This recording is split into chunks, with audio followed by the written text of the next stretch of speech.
Maharashtra today 24 news सत्य परिस्थितीचा सविस्तर आढावा।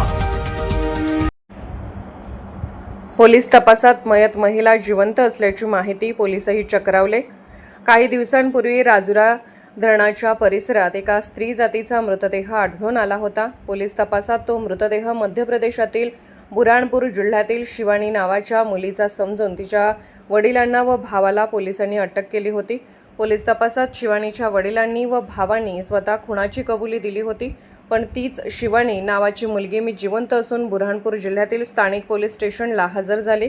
माझ्या भावाला वडिलांना सोडून द्या, मी जिवंत आहे असे सांगतात व्हिडिओमध्ये दिसत आहे।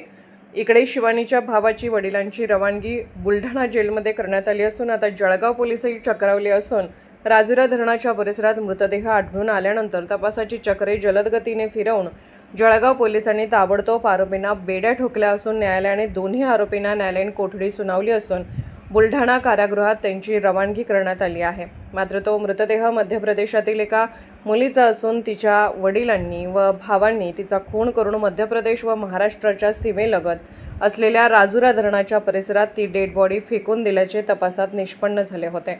पण जेव्हा मयत झालेली व्यक्ती स्वतः जिवंत आहे असं सांगून पोलीस स्टेशनला हजर होते तेव्हा पोलीस प्रशासनही चक्रावले आहे। मध्य प्रदेश पोलिसांनी ताबडतोब जळगाव जामोद पोलीस शहर स्टेशनला संपर्क करून याबाबत माहिती दिली। मृत झालेली व्यक्ती जिवंत आहे असे समजतात जळगाव पोलीसही बुचकळ्यात पडले आहेत। याच प्रकरणात बुलढाणा पोलिसांची टीम बुरहानपूरकडे रवाना झाल्याची माहिती सूत्रांकडून मिळाली आहे। त्यामुळे आता धरणाच्या काठावर आढळून आलेला तो मृतदेह कोणाचा आहे, लवकरच जळगाव पोलीस याचा तपास करतील आणि यातील सत्य बाहेर येईल। मृत झालेली व्यक्ती जिवंत आहे, मग तो मृतदेह कोणाचा यावर जिल्हाभर उलटसुलट चर्चांना उधाण आलं आहे, एवढं मात्र नक्की। महाराष्ट्र टुडे मराठीसाठी ब्युरो रिपोर्ट जिक्रुल्लाह खान, जळगाव जामोद बुलढाणा। को चले गए थे 8 बजे, तो हमारा कुछ घटना नहीं हुआ, हम जिंदा है।